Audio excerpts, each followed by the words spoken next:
안녕하십니까. 조갑제TV 시청자 여러분, 저는 조갑제닷컴의 조세별입니다. 지금 시각은 2021년 10월 15일 정오를 가리키고 있습니다. 오늘 오전 검찰이 성남시청에 대한 뒤늦은 압수수색에 나섰습니다.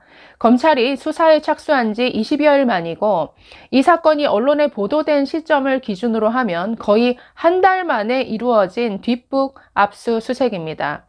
자, 어제 김만배 씨에 대한 영장도 기각이 됐는데 이걸 보면 그동안 검찰이 얼마나 이 사건을 수사하기 싫어했는가, 얼마나 게으르게 수사를 했는가, 이들의 행위가 얼마나 보여주기식 쇼였는가가 여실히 드러납니다. 자, 성남시청에 대한 압수수색 없이 이 대장동 게이트 의혹을 밝히겠다? 어불성설이죠. 자, 이 성남시는 이 도시개발과 관련한 각종 인허가권을 쥐고 있습니다. 최종 결정권자죠. 그리고 성남도시개발공사를 관할하는 기관입니다. 그리고 이 성남도시개발공사 정관에도 주요 재산의 취득이나 처분에 관해서는 반드시 사전에 시장에게 보고하도록 되어 있습니다. 이 대장동 개발이 시작된 2015년 당시의 성남시장, 지금의 이재명 후보죠. 그렇기 때문에 이 성남시청에 대한 압수수색 없이 수사를 하겠다라고 하는 것은 그야말로 수사 안 하겠다라는 이런 뜻이죠. 자, 이 대장동 게이트의 핵심은 결국 누가 이런 설계를 했느냐라는 것이죠.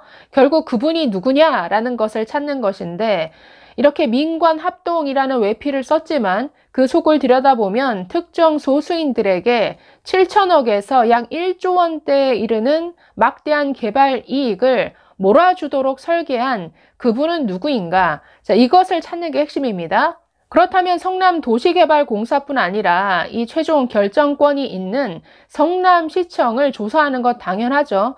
자, 거기에 모든 자료가 있습니다. 대장동 개발과 관련한 각종 보고, 지시, 결제, 각종 회의록 이런 것들이 다 있을 텐데 이번 압수수색을 통해서 그 자료를 얼마나 확보하느냐에 따라서 앞으로의 수사 방향이 좀 나올 것 같습니다. 문제는 너무나 뒤늦은 압수수색이다 보니까 그동안에 관련자들 다 입맞추고 또 문제가 되는 여러 회의록이라든가 이런 자료들 혹시라도 폐기하지 않았을까라는 이런 우려가 있는 것인데 글쎄요, 앞으로 한번 두고 봐야 할 것 같습니다.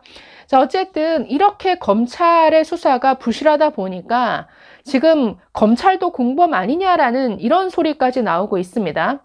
자, 어제 김만배 씨에 대한 구속영장이 기각된 이후에 야당의 대선 후보들은 일제히 검찰을 비판하고 나섰습니다. 특히 윤석열 후보는 검찰을 향해서 공범이 될 수도 있다라고 경고하고 나섰는데요. 자, 페이스북을 통해서 이렇게 지적했습니다.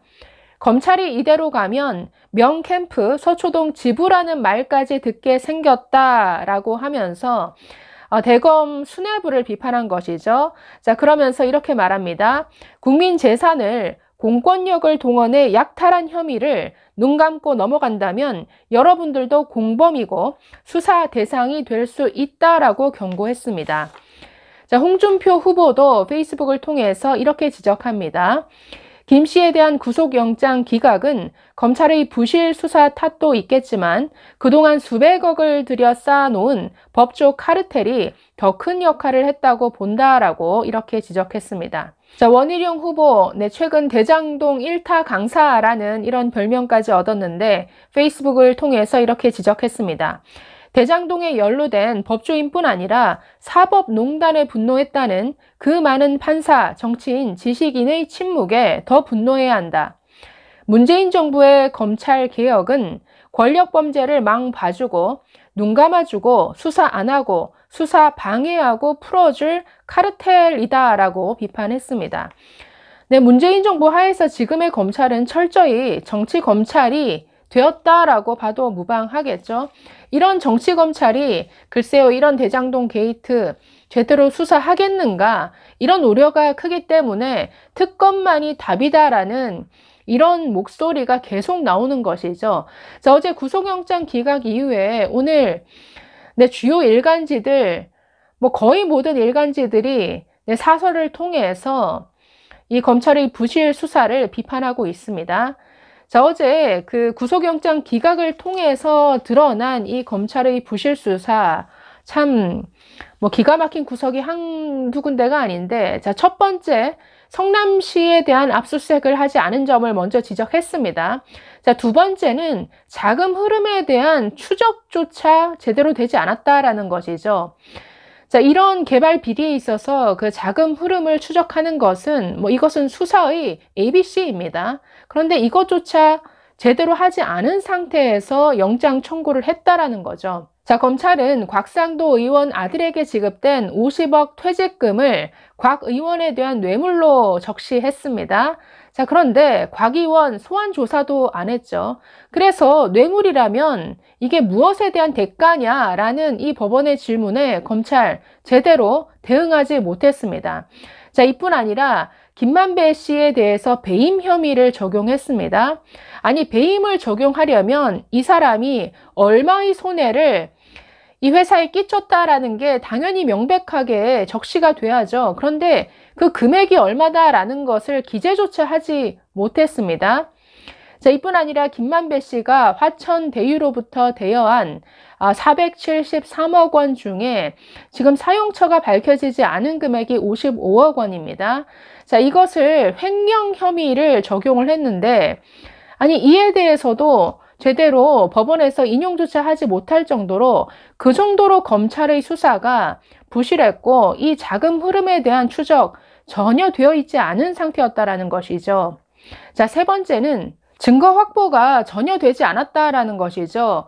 이 검찰은 정영학 회계사의 녹취록에만 의존해서 구속영장을 청구했는데 법원은 이 녹취록의 증거 능력을 인정하지 않았습니다.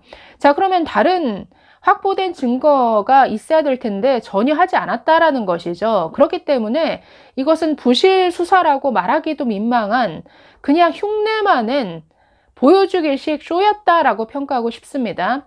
지금 유동규 씨의 휴대폰 뒤늦게 경찰이 확보했다라고 하는데 아직 검찰은 이 휴대폰 확보조차 하지 못했죠. 이뿐 아니라 관련자들 다 지금 해외로 가 있고 어떤 증거를 가지고 이런 구속영장 청구를 용감하게 했는지 참 정말 의문입니다.